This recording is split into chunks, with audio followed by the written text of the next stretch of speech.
Hello दोस्त, railway live YouTube channel पे आपका स्वागत है। हेलो दोस्त, कुछ लोग पूछते हैं रेलवे में ग्रुप सी और ग्रुप डी के बारे में तो बहुत वीडियो आती है। ग्रुप बी में प्रमोशन कैसे होता है ग्रुप सी से, इसके बारे में भी बताया जाए। तो यहाँ हाजिर है आपके पास नॉन एग्जीक्यूटिव पोस्ट से एग्जीक्यूटिव पोस्ट में पहुँचने का रास्ता।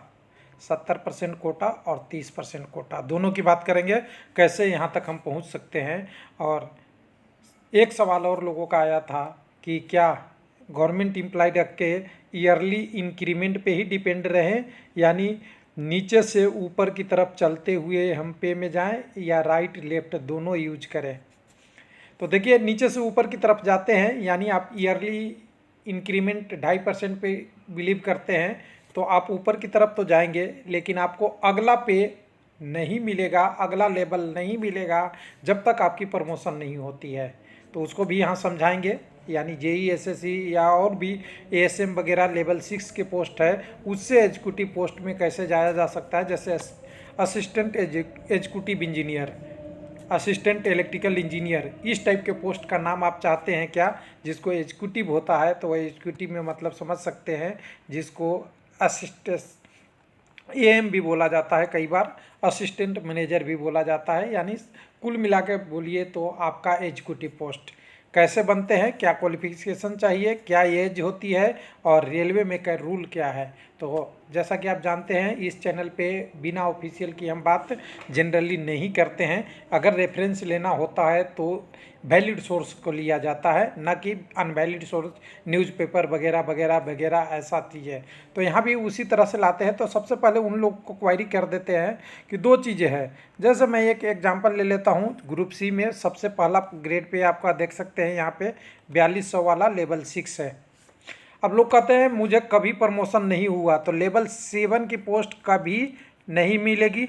सिंपल बात है, जब तक आपका प्रमोशन नहीं होता है। कुछ प्रमोशन टाइम बाउंड होते हैं, कुछ प्रमोशन अलग का होता है।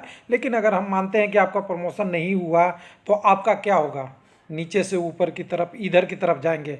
पहला आपका पहले साल में 35,400 बेसिक था, दूसरे साल में 36,500 हो जाएगा, तीसरे साल में 37,600 हो जाएगा। इसी तरह नीचे की तरफ बढ़ते जाएंगे। और मान लीजिए इस पे स्केल में आपने 25 साल नौकरी कर लिए, कितने कर लिए, 25 साल नौकरी, तो आपको बेसिक हो जाएगा कितने, 72,100। लेकिन हम कहते हैं कि एक डायरेक्शन में आपने चला तो ये मिला, और आपने कभी इधर चल के इधर आते तो और मिलता, एक इधर चल के आते तो और मिलता, और एक और इधर चल के आते तो और मिलता। और ये लाइन है एग्जीक्यूटिव और नॉन एग्जीक्यूटिव का। यहाँ से एग्जीक्यूटिव में अगर कर गए, यानी ग्रुप सी से बी में आप चले गए, तब क्या डिफरेंस होता, सेम 25 साल की ही बात करेंगे। हम कहते हैं कि आपने लेवल 6, जिसमें आपने लेवल 6 में पॉइंट था, 6 से चले गए आप लेवल 10 में। एग्जीक्यूटिव शुरू होता है 10 से, ये आपका लेवल 6, इसको पे बैंड क्या बोलते हैं, पे बैंड 3 होना चाहिए और ये पे बैंड 2 होना चाहिए। उसके बाद पे बैंड वाला ऊपर वाला आपका, सॉरी ये 3 नहीं होना चाहिए, 1 होना चाहिए। पे बैंड 1 इधर की तरफ कम आता है। चलिए कोई पे बैंड पे नहीं बात करते हैं, डायरेक्ट बात करते हैं स्केल पे। तो स्केल की बात करेंगे तो यहाँ की तरफ नीचे की तरफ जाएंगे तो ये पे बैंड 2 होता है बी का। तो पे बैंड 2 में अगर चले जाते तो 25 साल में क्या स्थिति होता। तो आपने एक जेई ज्वाइन किए 4200 ग्रेड पे 35,400 में शुरू से, और अगर आपने 25 साल जॉब किए होते तो आपको मिलता 72,100 का बेसिक पे। क्या रहता आपका, बेसिक रहता, इस पे सारे अनाउंस मिलती। लेकिन आपने यहाँ से 1 2 3, आपने ग्रुप सी में 5 साल, 3 साल या 5 साल में, दोनों है क्राइटेरिया, दोनों की बात करेंगे। तो 3 साल या 5 साल में अगर इधर की तरफ चल दिए होते तो आपको मिलता 1,14,000 का बेसिक पे। तो कौन सा अच्छा था, 25 साल में आप पहुँचते यहाँ या यहाँ। इसी तरह हर साल 10 साल 5 साल जहाँ भी तुलना कीजिएगा हर जगह मिल जाएगा जो एग्जीक्यूटिव से नॉन एग्जीक्यूटिव में हायर पे बैंड होती है। तो यहाँ पे हम बात करेंगे, डायरेक्ट हम बात कर लेते हैं कि कैसे यहाँ से जाया जाता है। यानी एक डायरेक्शन तो आपको पता ही है, अपने ही ग्रेड में अपने ही लेवल में हमेशा ऊपर जाना, इसके लिए कोई रोकेगा नहीं। जनरली आपका कोई D&R क्लियर नहीं होता, D&AR सब कुछ क्लियर है तो डायरेक्ट एक इंक्रीमेंट आपका मिलते जाएगा। लेकिन लेवल इधर की तरफ जाना है, यानी आपको राइट साइड मूवमेंट लेना है, तो उसके लिए चाहिए प्रमोशन। उसी को बोलते हैं प्रमोशन, और प्रमोशन ही आपको आगे ले जाता है। तो इसी का बात था इस वीडियो में। जैसा कि हमने आपको शुरू में ही बताया, नॉन एग्जीक्यूटिव से एग्जीक्यूटिव में जाना है, तो इसके लिए रेलवे का रूल क्या है जल्दी से देख लेते हैं। रेलवे का रूल है 2। पहला रूल है, ध्यान दीजिएगा, ये बहुत पुराना रूल नहीं है, 27/12/2019 का है, और आज तारीख है 7/3/2020, यानी आज से 4 महीने से भी कम पुराना ये नोटिस है। उसके बारे में ही बात कर लेते हैं। तो यहाँ पे आप ध्यान दीजिएगा, कहा गया है जनरल मैनेजर यानी GM ऑफ रेलवे और प्रोडक्शन यूनिट के लिए, जिसमें बताया गया है कि eligibility condition of promotion from group C से B पोस्ट के लिए major department and organise service में क्या कंडीशन होनी चाहिए। एलिजिबिलिटी कंडीशन तो 2 चीज़ें हैं। पहले आपको बोला था 70%, तो 70% हमारे पास यहाँ है और 30% यहाँ है। 70% को बोलते हैं सीनियरिटी बेस्ड एग्जाम, और 30% को बोलते हैं LDC, limited department competitive examination. ये सबके लिए ओपन होता है, और इसमें कुछ लोग एलिजिबल होते हैं। यहाँ पे 3 पर आपको लेवल 6 में 3 साल की सर्विस चाहिए बिना ब्रेक के, और इसमें आपको सर्विस चाहिए 5 साल की। तो दोनों चीज़ें का है, एक एक करके लाइन बाई पढ़ लेंगे तो ध्यान से। आपको हिंदी में लेके आता हूँ, हिंदी वर्जन भी है मेरे इसी में, तो हिंदी वर्जन में लेके आता हूँ, जिसमें कहा गया है कि अगर आपको ग्रुप B में पहुँचना है प्रमोशन होके, ध्यान दीजिएगा, प्रमोशन होके पदोन्नति द्वारा, तो लेवल 6, यानी लेवल 6 क्या था आपका 35,400। किसका बेसिक है आपको याद होगा, JE और स्टेशन मास्टर दोनों की बेसिक ये होती है ओपन रिक्रूटमेंट में। उसके बाद प्रमोशन होके भी आप JE बनते हैं, तब भी ये आपके लिए एलिजिबल हो। एजुकेशनल क्वालिफिकेशन 0 चाहिए, जो आपकी पहले की एजुकेशनल क्वालिफिकेशन था उसी से चल जाएगा।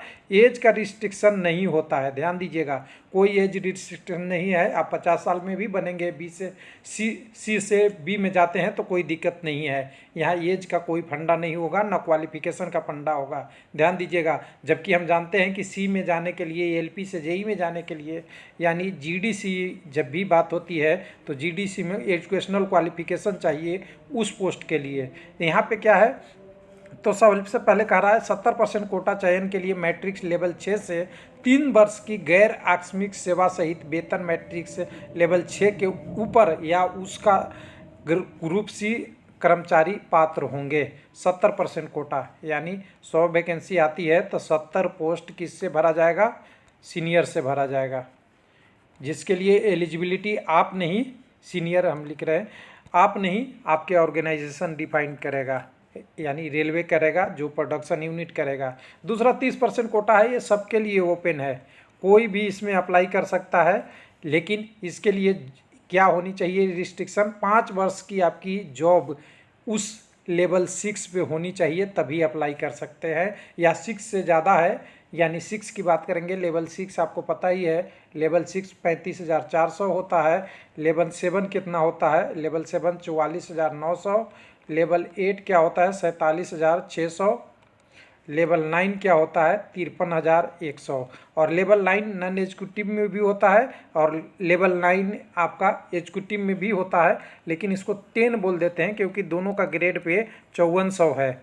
5453 इसका भी ग्रेड पे है, और लेवल 10 का भी होता है 56,100 का भी लेवल 5400 ग्रेड पे, यानी 2 ग्रेड पे एक ही में है, ये नॉन एग्जीक्यूटिव और ये एग्जीक्यूटिव, यानी 9-10 का बाउंड्री।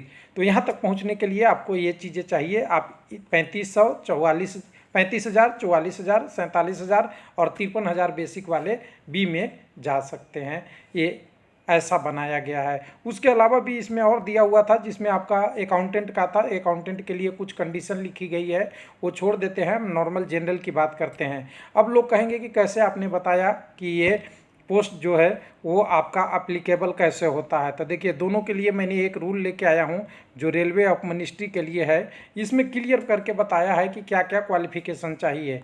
तो यहाँ पे हम नीचे की तरफ आएंगे तो नीचे की तरफ आते ही देखेंगे हमें ड्राफ्ट है ये जनरली, जिसमें शेड्यूल है। ये सिविल डिपार्टमेंट का है, जिसमें आप कह सकते हैं कि यहाँ पे पोस्ट कौन सी थी, असिस्टेंट एग्जीक्यूटिव इंजीनियर और असिस्टेंट डिविजनल इंजीनियर। इसी तरह के जो भी पोस्ट होंगे, एग्जीक्यूटिव होगा लेवल 10 बेसिक या इससे अधिक की पोस्ट होगी बी का, यानी बी कैटेगरी ग्रुप बी की बात कर रहे हैं। देखिए लेवल ये पुराना है, पे बैंड पुराना है, इसको छोड़ दीजिएगा, नए पे बैंड में आपको अप्लाई करना है, उसी के अनुसार से चलेगा। तो यहाँ देखिए एज कुछ नहीं चाहिए, आपकी एजुकेशनल क्वालिफिकेशन कुछ नहीं चाहिए, लिमिटेशन क्या होनी चाहिए, आपने 6 लेवल में आपकी बेसिक होनी चाहिए, वही इसको बेसिक पे स्केल बता रहा है। और साथ में एक चीज़ और देखेंगे यहाँ पे आपको कैसे सिलेक्शन है, तो 70% में सीनियर का लिया जाएगा। उसके बाद आपके आगे वाले प्रोसेस में देखिएगा तो अगला प्रोसेस यहाँ पे देखिएगा 30% जो पोस्ट है ये किससे लिया जाएगा, तो लिमिटेड डिपार्टमेंट कॉम्पिटिटिव एग्जामिनेशन से लिया जाएगा, जो सब के लिए ओपन होगा। देखिए लिखा open for all non ministerial group C post staff, group C के सब स्टाफ है जिनका basic grade pay band 2 plus grade pay के इक्विवेलेंट में 42 के ऊपर और समथिंग में है, वो अप्लाई कर सकते हैं। तो एक सपना जिसको लोगों ने संजोए रहते हैं कि कैसे बन सकते हैं ग्रुप सी से ग्रुप बी, तो आप समझ गए होंगे कि आपके पास 2 ऑप्शन है, एक तो सीनियर के लिए 3 साल और लेवल पे 6, एक दूसरा ओपन के लिए 5 साल और लेवल पे 6 अगर होते हैं तो आप ग्रुप बी की एग्ज़ाम देने के लिए एलिजिबल हो जाते हैं। ये कंडीशन है रेलवे का। हालांकि एलडीसी में कंपटीशन भी अच्छा खासा होता है, क्योंकि यहाँ पे कंपटीशन वाला एग्ज़ाम है और पोस्ट बहुत कम होते हैं एग्जीक्यूटिव में, लिमिटेड गिने चुने हुए पोस्ट होते हैं, तो इसलिए करना पड़ता है हार्डवर्क। यानी हम सिंपल सी भाषा में कह दें कि आपको एक साथ 2 डायरेक्शन में चलना है, हायर पे के लिए, यानी राइट साइड और अपर साइड दोनों चलना है, तो आपको लेवल शिफ्ट करना पड़ेगा और ईयरली इंक्रीमेंट तो आपको मिलेगा ही, तभी ज़्यादा से ज़्यादा फ़ायदा गवर्नमेंट जॉब में उठा सकते हैं। थैंक यू, धन्यवाद।